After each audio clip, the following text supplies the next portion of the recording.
You're listening to the Biz Babes with Soul podcast with your host, Melody Spencer. This is episode 16.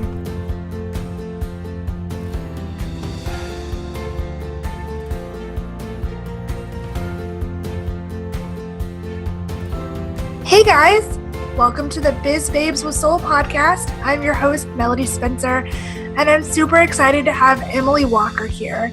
So Emily is a learning designer. She helps design courses for people and get the most out of their courses that they can. So Emily, I'm so excited you're here. Welcome. Thank you so much for having me. I'm really excited to be here today too. Yeah, so tell us a little bit about what you do and how you help your clients. So as a learning designer, I help people take all their years of knowledge and experience and transform it into an online program that makes an impact and gets results for their audience. So I like to say that as a learning designer, I wear lots of different hats. One of my favorite things that I do is I really help people cut through the overwhelm that comes up when they're designing an online course. Mm-hmm. So often people are just so passionate and so close to their topic that it's really hard to see what the key essential ingredients are for putting together a course that's really going to change their audience's lives. So I help you take a look at it, provide an extra set of eyes, and really put it together so that it's a learning journey to really transform your audience.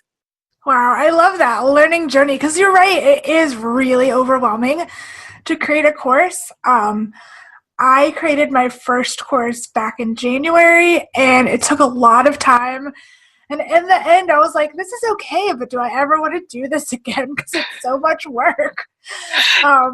And I'm creating another one now with a collaborator. And yeah, you're right. When you're so close to the subject matter, you're like, oh, does this make sense? Would people like this? I don't know. You second guess your process. It's just hard. That is so true. And I think that's what a lot of people struggle with. And it's something that's not talked about a lot. I mean, like putting a course together is a lot of work. It's super rewarding. And it's so amazing at the end of the process to look and be like, I made this and I am sharing my knowledge and my passion with my audience. But the process can be super hard. And I think it's something that people kind of maybe aren't aware of when they first get started. And especially when you're just so excited about your topic. That's what I love seeing so much, because people are just, it's your time to totally nerd out and just be super geeky about whatever it is that you're passionate about. But when you're teaching from that heart-centered place, from that place with soul, then you just want to keep giving and giving and giving. Mm-hmm. And then it can be hard because you're like, oh, I just designed a course that has like 18 hours of video I have to record and mm-hmm. so many different worksheets and activities. And that's kind of where I like to come in and go like, is that actually, what is needed here? And how can we make, your learners' lives easier, but also your life easier for putting a course together? Yeah, that's so true. Because, that's exactly how I was. I wanted to give so much information. And in the end, everybody that took my beta course was like, this is great, but there's so much information. I didn't have time to finish it. Yeah. Because I just wanted to give everything. And then I was like, oh, yeah, I could see how that would be overwhelming. Yeah, for sure. And I think I always I read this great metaphor about that, about when you're designing learning, thinking about it like if you're preparing someone to go out for a walk and it's like it's sunny and there's a few clouds in the sky and like maybe there's some mountains, and if they're going out for the walk, would you be like, okay, like take a light jacket and like take some snacks, or would you go, here's a parka and here's an umbrella and here's some boots and a change of shoes and a formal outfit in case you need that, and like take this and take that and take this, and all of a sudden this person is just wearing like 18 layers of clothes and like has 2 giant suitcases, because you're giving them everything they need just in case, instead of paring it down to the essentials, that like bite-sized practical piece that they actually need. Yeah. So let's backtrack. How did you become a learning designer? I love this question because my answer is always like, I kind of face planted into the field. Like I I was not looking for it. I didn't even know that the field existed. I actually started doing it as part of a job without realizing that's what I was doing. It was when I was doing my master's and I had a job at the university, and it was making student ID cards. So I was the person who like got to take your photo and tell you that your cheesy smile looked really good, and then like print it out on a card.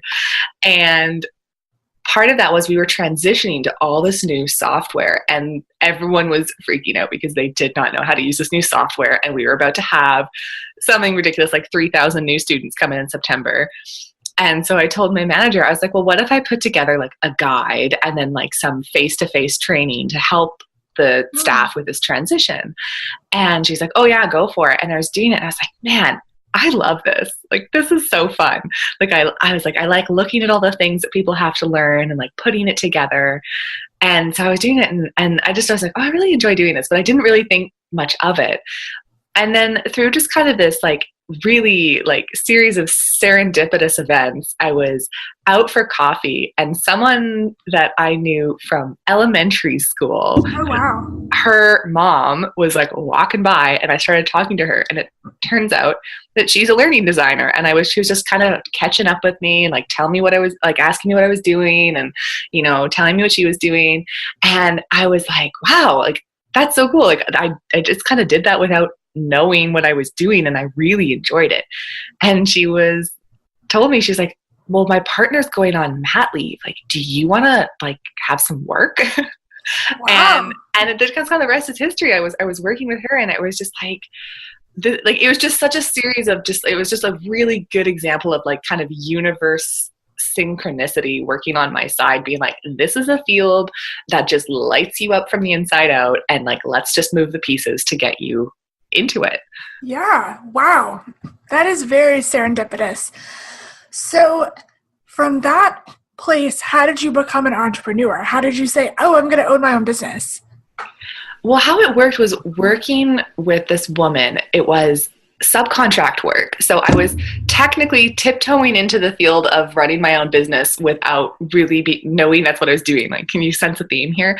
Mm-hmm. And so all of our work was corporate work. And so I was, you know, technically self-employed, but all of my work was coming through her. And I was taking on these projects where I was learning a ton and getting these really great skills and being able to do something that I was passionate about.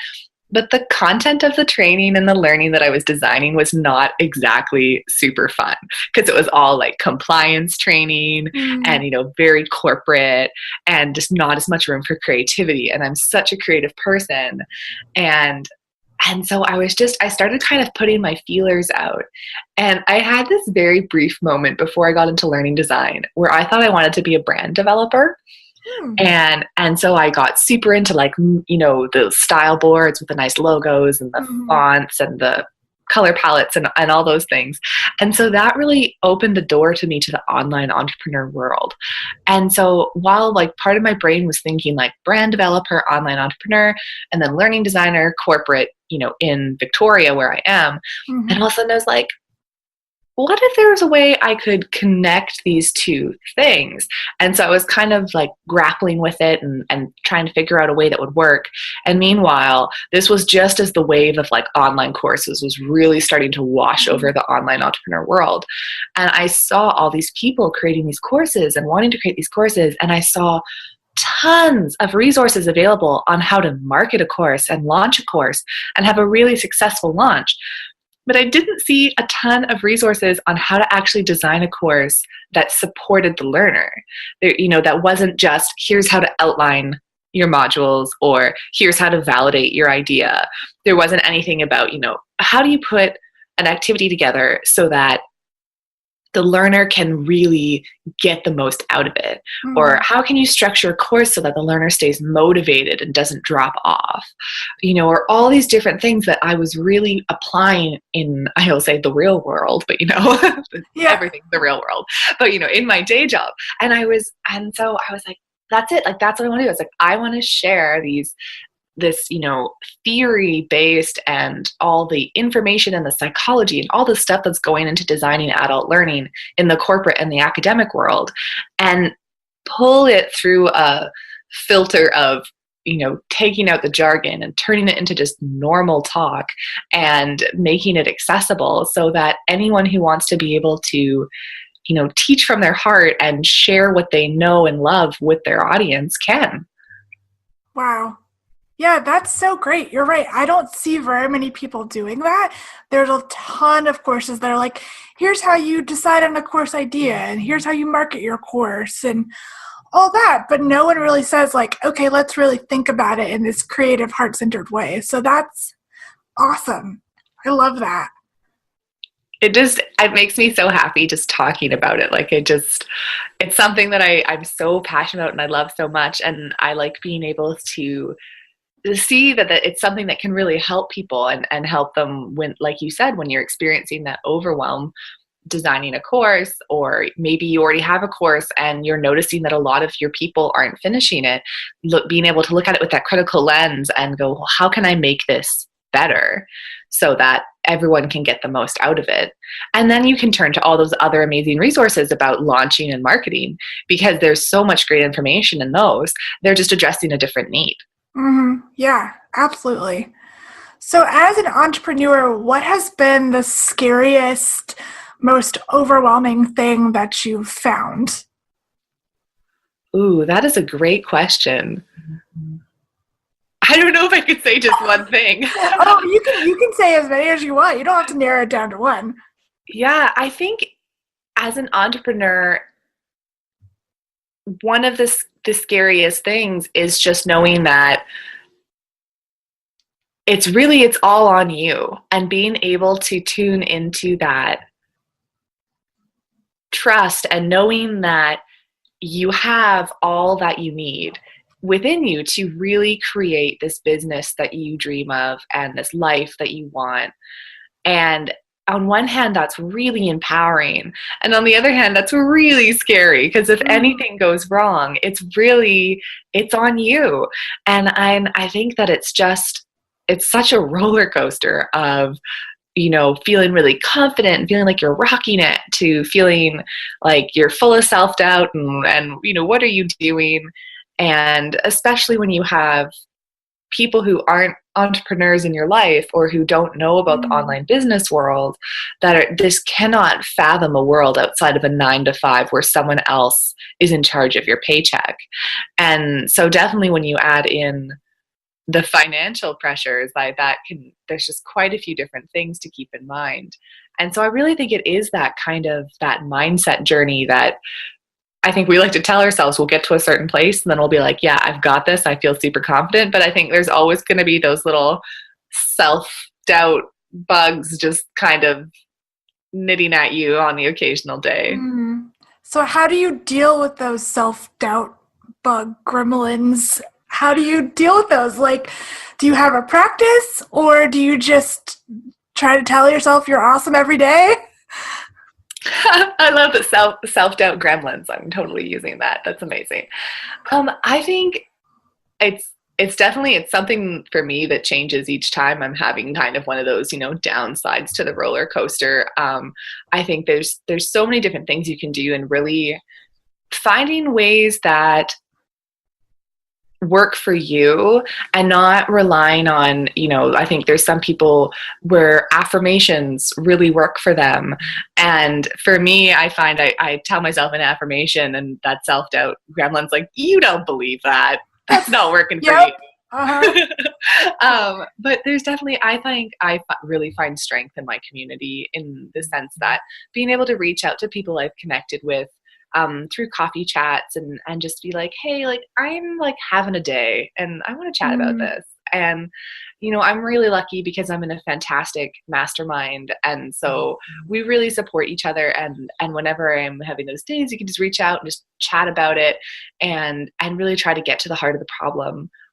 But I also think in terms of sustainability and trying to support yourself before it gets to those really, when the gremlins are like really coming out, is having that connection where you can really just tap into your heart center and know, like, how can I connect to my intuition and my internal wisdom, so in a way that I know I have what I need within me and I can find that sense of calm when everything is just feeling so stormy.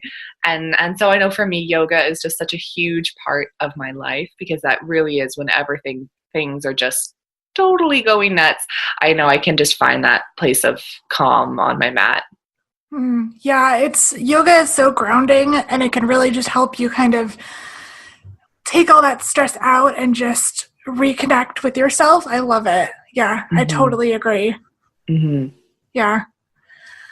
Wow. So I'm still laughing about thought gremlins that like just came to my head. So what would you say for those women that are listening to this podcast? What is your biggest piece of advice that you would give them about starting their business or starting their first course or anything like that? What could keep them motivated? What could keep them excited about starting this journey? Well, I really think one of the pieces of advice I think I wish I'd had when I was first starting out was to really honor where you are, and to know that you have all the things that you need, and to not rush or stress out about having to do, hashtag all the things at Mm-hmm. every single moment. And I know when I first was starting out, I really just put so much pressure on myself to get things done perfectly the first time, and to do things at the level of people who have been in business for 3 to 5 years longer than me, or even longer than that, because I went, well, that's where they are and they're successful. So that's what I need to start out at. I need to come out of the gate, just guns a-blazing, like ready to go. And I really think that what helped was I was in a mastermind, and she shared this quote, and I am going to mess it up, but it was something about the idea of 100% perfect and trapped in your head is not going to help anyone. But getting something out and shared with the world that's 60 or 70% of the way done is going to really start to help people.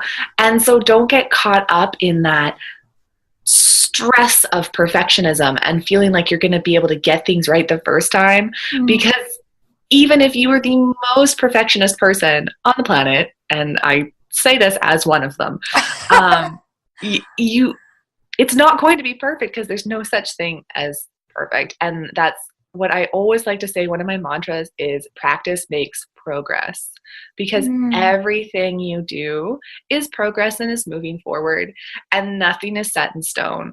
So not getting caught up in all those details about having the exact perfect logo the first time around, or the exact perfect strategy, or the systems, or that. It's just focusing down on something that's going to build your foundation, and really starting to get that support network, that community of people that you can support, and they can support you and really help guide you on your journey. Oh, that's all such great advice, because, yeah, I made the exact same mistakes you were talking about when I first started. I had no community to support me. I was totally overwhelmed. I, too, am a perfectionist, so I got bogged down in those little things like, oh, I don't have a website, or oh, my LinkedIn sucks, or oh, I don't know what my pricing should be. And it can be detrimental, because you feel like, oh, I'm not ready, until it's been like a year and you're like, oh, I've only made like $1,000 because I've been stuck in this rut of having to have it all together. I completely agree. Oh my goodness, it's like you're inside my brain, because that was what my first year in business is I was so worried about getting things perfect. Like probably for the first at least a year, maybe a bit under that, I didn't even have my website up. I just had a coming soon page. And then for quite a few months after that, I, was so worried. I was like, well, I can't start social media marketing because I don't have a strategy. And so if I don't have a strategy, there's no point doing it. So I'm going to wait until my strategy is perfect. Or, I need to write a blog, but I want it to be the perfect blog with the exact right graphics. So until I can get them right, that's just on my to-do list. And so I had this to-do list that was just rolling over because I had all of these things and I wanted them to be perfect. And I was getting frustrated because I wasn't seeing any forward movement in my business. And then I realized once I started to release that grip of perfectionism and just started playing and just being like, I'm going to kind of try this and I'm going to do this. And I'm just going to kind of start, tiptoeing into the water and just kind of seeing what's happening. And that's when I really started to feel the forward momentum in my business. That's when things really started to change, when I realized that, things don't have to be perfect. If you're being genuine and authentic and true to who you are and your business values, then it's okay. Yeah, absolutely. Yeah. I've got you beat on the website. I think it was 2.5 years before I put my website up. Oh my goodness. Yeah, that's a record. And then it sucked. It wasn't even a good website. And I just totally rebranded my whole business this past few months because I had the most terrible website up forever because I was just like, okay, this is good enough, because I got to the point of like, you want it to be perfect, and then you're just like, whatever, I'll just throw something up there because I just need something. Yeah. And I think, it sounds like really counterintuitive, but that sometimes can be such a great mindset. It's like, I will just get something up there because I need something. And then when it's the timing is right, then you can have those pieces that you're like, okay, now's the time for my website refresh. Now's the time to really like tune into that amazing digital marketing strategy. Like, now's the time to build a course. But there's, the first iteration of anything's not going to be that great. You might think it's like the most amazing thing ever for like a couple months, and then you look back at it and you're like, oh no, what was I thinking? Yeah. I just like, that was one of the things I had to keep telling myself. I know when I was writing my master's thesis was like, there's no such thing as good writing. There's just good rewriting and good editing. Because when you have to throw something out on the page, just getting that first iteration out of your brain, because then also it's gone and it can leave that space for the really good ideas to come in. Yeah, that's absolutely so true. So now that you're more established in your business, what do you feel like you struggle with more? Is it accepting the good things that are coming to you, or is like, what does that look like for you now? I think a lot of the lessons can be the same. And really, for me, it's learning to super walk my talk in the sense of trusting that I'm exactly where I need to be in this moment, and that I do, have, it's exactly like I said, like I have those things within me to create what I want, because I know I'm such a forward-looking person. I'm always like, okay, what's next? What's next? Where do I want to be? Where I want to do this? And reminding to pull myself back into the present and enjoy where I am and really be in this moment. And also just going like, I've gotten this far, I've built this much, so I know those things that I really want, that I have the big goals for, I'm going to make those happen too. So I don't need to stress about them. I can just trust that these things are going to happen the same way that these other things have happened for me. Yeah. Easier said than done, right?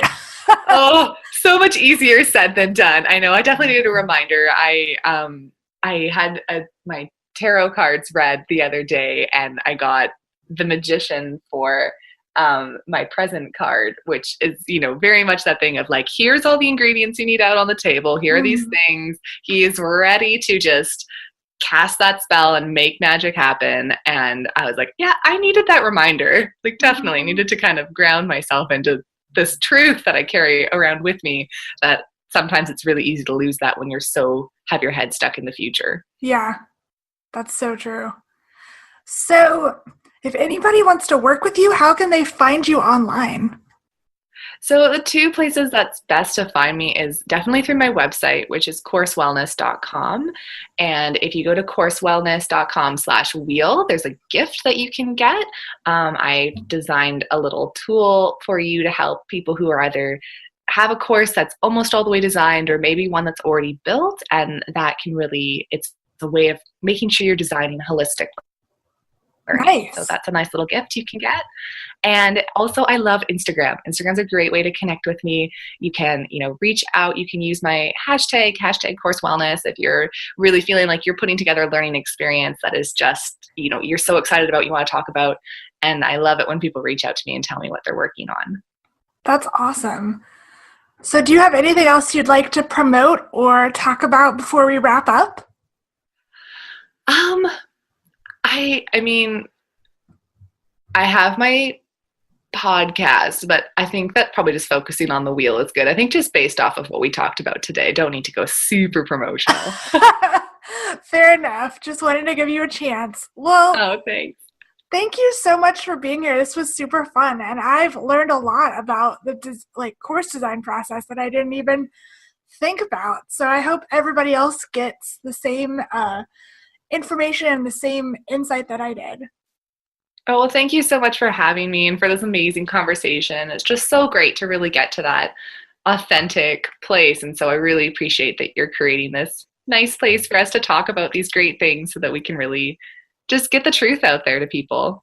Yeah, absolutely. Well, thank you so much again. And thank you guys for listening. Until next time, we'll see you. Bye.